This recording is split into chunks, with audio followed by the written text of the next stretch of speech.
You ever meet someone who hardly speaks? You hang around them for an hour and realize you've done all the talking. But don't mistake their silence for emptiness. There's a whole psychology behind people who don't talk much. And believe me, by the end, you'll be asking yourself, which one am I? Let's begin with the first type, the conversational escape artist. They sit in a group, eyes focused, body language calm, like they're listening to every word. But deep inside, they're just hoping no one calls their name. The moment someone turns to them and says, "So, what do you think?" they skillfully redirect the spotlight. I'd love to hear James's opinion first.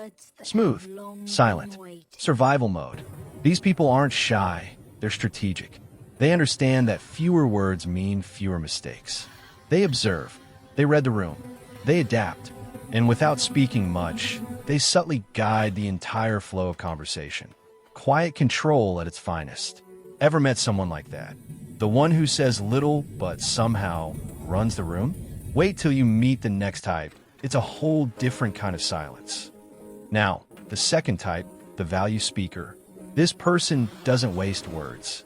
You won't catch them chatting about weather, celebrity gossip, or who said what online. Their silence isn't awkward, it's selective. They speak only when the topic means something. When the conversation drifts into purpose, human nature, or the mysteries of life, suddenly, they light up. Their voice carries weight, not volume. Every word feels intentional, like it's been filtered through layers of thought before reaching the air.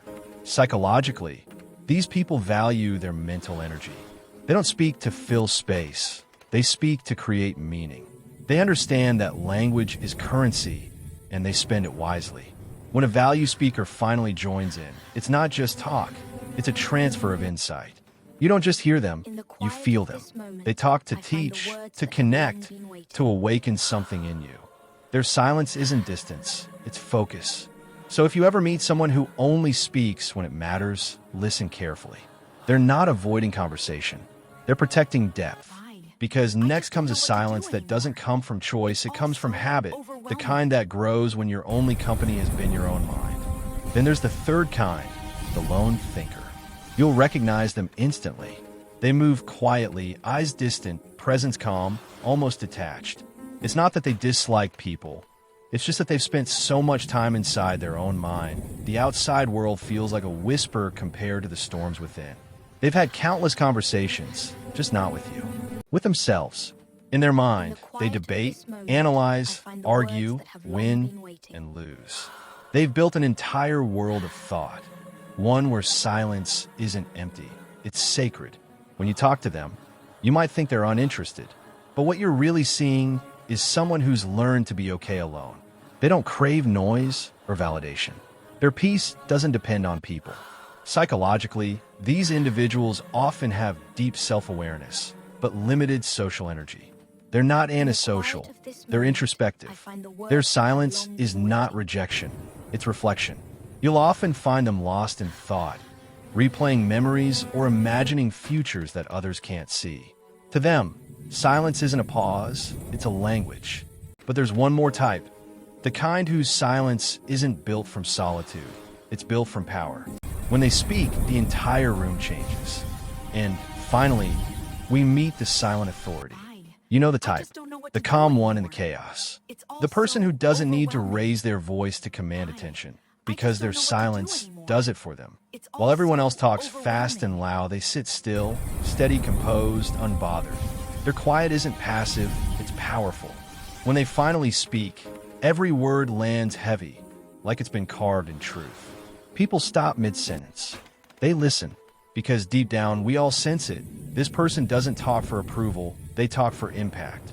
Psychologically, this kind radiates confidence and inner control. They don't compete for space in a conversation because they already own their presence. Their stillness signals strength. Their restraint, authority. They've learned that power doesn't need a shout. It breathes through calmness. They don't speak often, but when they do, people remember it long after the noise fades. It's not arrogance, it's alignment. Their silence says, I know who I am. But here's the truth. Whether you're the quiet observer, the deep thinker, or the calm power in the room, silence always says something. The real question is, what does yours say about you? So here's what we've learned.